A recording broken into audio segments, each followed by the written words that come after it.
straight to the moon. Touch the skies and go dance on the moon. Where the weather is warm and we for heaven is more. Lost in the moonlight. Dave, I can't tell you which house to buy. Our tastes are a lot different. Buy the house you and Sue like best. That is, assuming, of course, you can afford it. And I do mean truly afford it. I don't mean the, sorry, Tom, I can't go out for a beer because our mortgage payment is so big, kind of affording it. Stretching yourself to your financial limit in order to buy a house is almost always a financial mistake. It precludes your putting into practice other important financial planning strategies, such as saving 10%. It drains you of all your fun money, and it's very stressful. Live within your means, even if the rest of the country isn't. Should we put down as big a down payment as possible, or as small as possible? I wondered. And what about my mortgage? Should I pay it off as quickly as possible? Kathy added. First, let me respond to Dave's question. It's nice to have the option of a big down payment. Most home buyers find themselves scrambling frantically just to come up with their minimum down payment. To most of them, the thought of making a larger than required down payment is only a dream.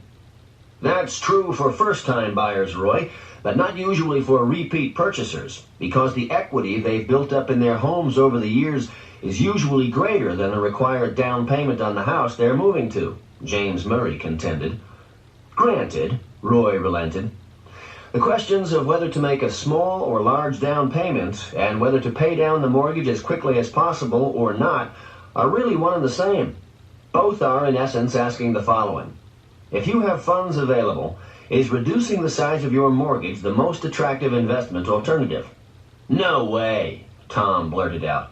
With the interest portion of each mortgage payment tax deductible, it would be foolish to pay off the loan.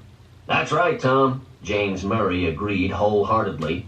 If you're in a 28% tax bracket and your mortgage is at 8%, it's only costing you a little less than 6% after tax because of the allowable mortgage interest deduction.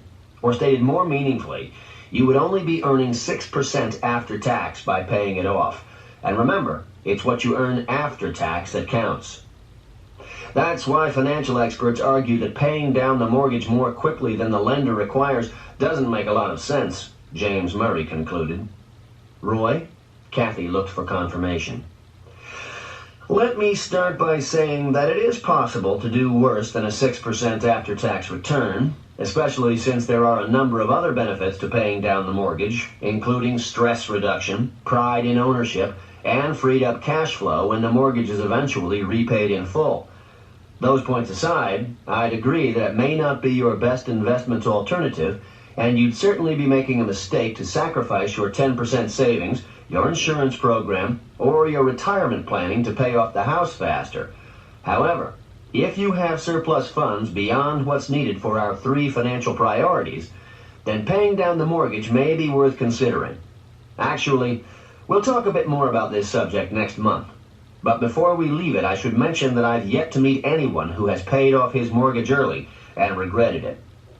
We'll talk more about this next month is right, James Murray taunted Roy in a semi-serious fashion. Suppose there was a person who had a large enough discretionary cash flow to save 10%, build a retirement fund, and pay down the mortgage. And supposing that such a person agreed with your advice, what would be the best way to implement it? By employing the word suppose liberally, Kathy was attempting not to incite Tom by reminding him of her substantially higher than his income, and not to annoy James Murray by siding with Roy. Miss Moneybags. Must be nice, Tom threw in immediately.